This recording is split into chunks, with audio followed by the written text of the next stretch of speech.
Over time, the Jews overstepped their bounds. What they were doing was no longer petty intrigue. It was a targeted campaign against the Prophet, his companions, and the fledgling Islamic State in Medina. They launched an information war against Muslims, began conducting anti-Islamic propaganda, and became so bold as to insult Muslim women.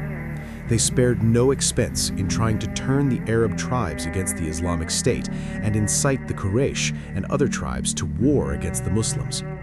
They financed this war and hatched conspiracies, even plotting an assassination attempt on the Messenger of Allah. Ultimately, the Messenger of Allah waged war against the Jews who had violated the treaty they had made with him.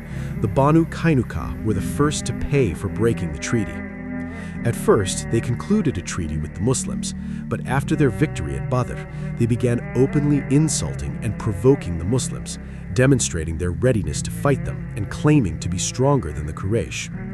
They insulted Muslims, especially women, and even went so far as to attempt to pit the Aws against the Khazraj in order to start a new war between them. One day, the treacherous Shas ibn Qais, an elderly Jew, ordered a young Jew to go to a place where young Quraysh usually gathered for discussion, remind them of the wars and hostility that had existed between them in the past, and incite them to start a new war.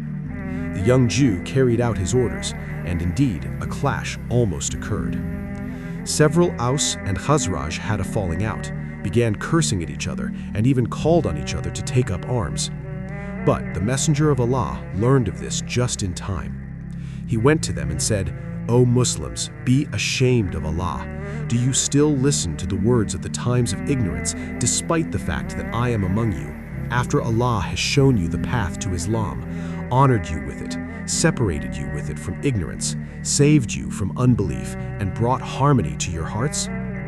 After this, the people realized that this was the instigation of Satan and the machinations of the enemy. The Aws and Khazraj wept and embraced. Then they left with the Messenger of Allah, showing their submission to him.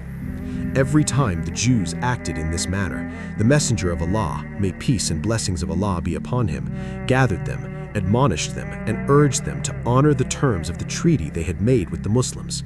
However, they refused to listen. One time, a Muslim woman brought something to their market to sell and sat near a jewelry shop. They demanded that she uncover her face, but she refused. Then one of them quietly approached her and pinned the hem of her garment to her back, and when she stood up, part of her body was revealed. They began to laugh at her, and she screamed. A Muslim heard her. He rushed toward the Jew who had done this and killed him. Then the Jews surrounded the Muslim and killed him. After this, the relatives of the murdered Muslim called for vengeance on the Banu Qaynuqa, and a clash ensued between them and the Jews. This prompted the campaign against Banu Qaynuqa. When the Messenger of Allah, may peace and blessings of Allah be upon him, learned of this skirmish, he gathered an army from the Muhajirun and Ansar and set out. This occurred on a Saturday in the middle of Shawwal in the second year of the Hijrah. The Jews took refuge in their fortresses, and the Muslims besieged them. The siege lasted 15 days, after which they surrendered, and the Messenger of Allah, may peace and blessings of Allah be upon him, pardoned them, ordering them to leave the city, which they did.